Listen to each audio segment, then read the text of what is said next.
नमस्कार मंडळी, तुमच्या सगळ्यांच्या आयुष्यात सुख, शांती, समाधान, उत्तम आरोग्य आणि भरभराट नांदो. तुमच्या घरात नेहमी आनंद राहो आणि तुमच्या प्रत्येक चांगल्या इच्छेला भगवान श्री हरी विष्णूंचा आशीर्वाद लाभो, हीच मनापासून प्रार्थना करते. मंडळी, आषाढी एकादशी हा वर्षातील सर्वात पवित्र आणि महत्त्वाचा दिवस मानला जातो. या दिवशी लाखो वारकरी पंढरपूरला जाऊन विठुरायाचं दर्शन घेतात. विठ्ठल विठ्ठल या नामघोषाने संपूर्ण महाराष्ट्र दुमदुमून जातो. ज्यांना पंढरपूरला जाता येत नाही ते घरातूनच उपवास करतात, पूजा करतात, नामस्मरण करतात आणि श्रद्धेने देवाची सेवा करतात. असं म्हटलं जातं की आषाढी एकादशीच्या दिवशी श्रद्धेने केलेली पूजा, जप आणि सेवा भगवान श्री हरी विष्णू लवकर स्वीकारतात. आज मी तुम्हाला आषाढी एकादशीच्या निमित्ताने अशी एक सुंदर सेवा सांगणार आहे. ही सेवा खास त्या बहिणींसाठी आहे ज्यांना आई होण्याची मनापासून इच्छा आहे. लग्न होऊन अनेक वर्ष झाली तरी घरात बाळाचं सुख मिळालेलं नाही. अशा वेळी मनात खूप चिंता असते, कधीकधी निराशाही येते. पण अशा वेळी धीर सोडायचा नाही, देवावरचा विश्वास कमी करायचा नाही. आज मी तुम्हाला जी सेवा सांगणार आहे ती श्रद्धेने आणि विश्वासाने तुम्हाला करायची आहे. पण त्या अगोदर ही एक गोष्ट लक्षात ठेवा, ही सेवा मुलगा व्हावा म्हणून नाही. मुलगा असो किंवा मुलगी, दोघेही देवाची देणगी आहेत. आपण देवाकडे फक्त एवढीच प्रार्थना करायची आहे, हे भगवान श्री हरी विष्णू, आमच्या घरात बाळाचं सुख दे, आमची कूस उजव, आमच्या संसारात आनंद भरभरून टाक. आता वेळ न घालवता ही सेवा कशी करायची ते सविस्तर पाहूया. सर्वप्रथम एक गोष्ट लक्षात ठेवा, शक्य असेल तर ही सेवा आषाढी एकादशीपासून सुरू करा. जर काही कारणामुळे त्या दिवशी करता आली नाही तर पुढील एकादशीपासून किंवा एखाद्या शुभ दिवशीही तुम्ही सुरू करू शकता.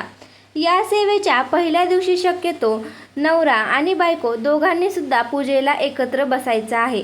कारण बाळाची इच्छा ही फक्त स्त्रीचीच नसते, ती नवरा आणि बायको दोघांचीही असते. म्हणून पहिल्या दिवशी दोघांनीही मिळून ही सेवा करायची आहे. जर तुमचे पती नोकरीसाठी दुसऱ्या गावाला असतील किंवा काही कारणामुळे तुमच्यासोबत नसतील तर तुम्ही एकटीनेही ही सेवा करू शकता. आता बघा, या सेवेसाठी लागणारं साहित्य मी तुम्हाला सांगते. तुमच्याकडे जर बाळकृष्णाची मूर्ती असेल तर तुम्हाला बाळकृष्णाची मूर्ती घ्यायची आहे. तांब्याचं किंवा मग स्टीलचं ताम्हण घ्यायचं आहे. स्वच्छ पाणी घ्यायचं आहे. गळती आणि अभिषेक पात्र तुम्हाला घ्यायचं आहे. अष्टगंध फूल किंवा मग तुळशीपत्र. आता ताम्हणात बाळकृष्णाची मूर्ती तुम्हाला ठेवायची आहे. मूर्तीच्या वर गळती किंवा अभिषेक पात्र ठेवायचं आहे. गळती नसेल तर काही हरकत नाही. छोट्या तांब्यातून किंवा छोट्या पेल्यातून हळूहळू पाणी सोडलं तरीही चालेल. आता तुम्हाला अभिषेक सुरू करायचा आहे. जर तुम्ही दोघे बसले असाल तर एकाने मंत्र म्हणायचे आहेत आणि दुसऱ्याने बाळकृष्णावर हळूहळू पाण्याचा अभिषेक करायचा आहे. अभिषेक करताना सर्वप्रथम पुरुष सूक्तम तुम्हाला 16 वेळा म्हणायचं आहे. पुरुष सूक्तम तुम्हाला संस्कृतमध्ये म्हणता आलं तर खूपच छान, नाही जमलं तर तुमच्या पुस्तकात जसं दिलेलं आहे तसं तुम्ही म्हणू शकता. त्यानंतर एक वेळ श्री सूक्तम म्हणायचं आहे.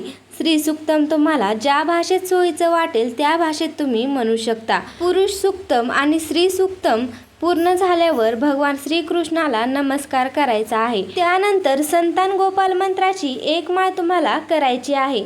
हा मंत्र श्रद्धेने आणि शांत मनाने म्हणायचा आहे. मंत्र म्हणताना मनात बाळकृष्णाचं ध्यान करायचं आहे आणि आपल्या मनातील इच्छा त्यांच्यासमोर व्यक्त करायची. हे बाळकृष्ण, माझ्या घरात बाळाचं सुख येऊ दे, माझ्या संसारात आनंद येऊ दे, अशी मनापासून प्रार्थना करायची आहे. आणि आता त्यानंतर बघा, संतान गोपाल मंत्राची एक माळ पूर्ण झाल्यावर बाळकृष्णाची मूर्ती स्वच्छ पाण्याने तुम्हाला धुवायची आहे. त्यानंतर स्वच्छ कापडाने पुसायची आहे आणि परत देवघरामध्ये ठेवायची आहे. यानंतर बाळकृष्णाला अष्टगंध लावायचा, फूल किंवा मग तुळशीचं पान अर्पण करायचं आहे आणि हात जोडून मनापासून प्रार्थना करायची आहे. ते फक्त नवरा आणि बायकोने दोघांनीच प्राशन करायचं आहे. पहिल्या दिवसाची सेवा इथे पूर्ण होते. दुसऱ्या दिवसापासून हे सेवा स्त्रीने एकटीने केली तरीही चालेल. रोज पतीने बसण्याची गरज नाही.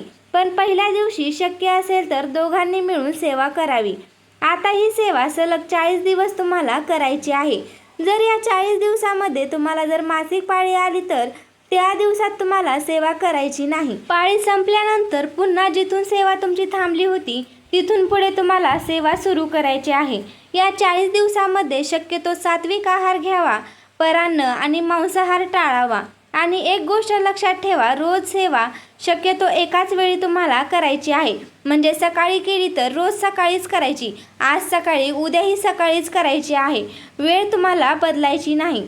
सेवा सुरू करण्याच्या पहिल्या दिवशी अभिषेक करण्यापूर्वी एकदा श्री स्वामी समर्थ हा नामजप करा किंवा मग स्वामी समर्थ तारक मंत्र श्रद्धेने म्हणा.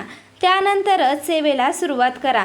पुढील दिवसामध्ये इच्छा असेल तर नामजप देखील करा, नाही केला तरीही हरकत नाही. आणि ज्या बहिणी अगोदरच प्रेग्नेंट आहेत त्यांनी ही सेवा करायची नाही. त्यांनी रोज देवासमोर बसून बाळकृष्णाची प्रार्थना करायची आहे आणि आई व बाळ दोघांचंही आरोग्य चांगलं राहावं अशी विनंती करायची आहे.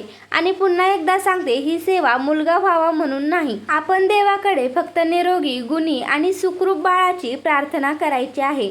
मुलगा असो किंवा मुलगी, दोघेही परमेश्वराची देणगी आहेत. जे आपल्या नशिबात आणि आपल्या हिताचा असेल तेच भगवान श्रीकृष्ण योग्य वेळी देतील. श्रद्धा आणि विश्वास मनात ठेवा. त्याचबरोबर डॉक्टरांनी दिलेले उपचार सुरू असतील तर तेही नियमित घ्या. देवावर विश्वास ठेवा आणि प्रयत्न सुरू ठेवा. माझी भगवान श्रीकृष्ण, विठुराया आणि श्री स्वामी समर्थ महाराजांच्या चरणी एकच प्रार्थना आहे की ज्या प्रत्येक बहिणीची आई होण्याची मनापासून इच्छा आहे त्या प्रत्येकाच्या संसारात योग्य वेळी बाळाचं सुख यावं.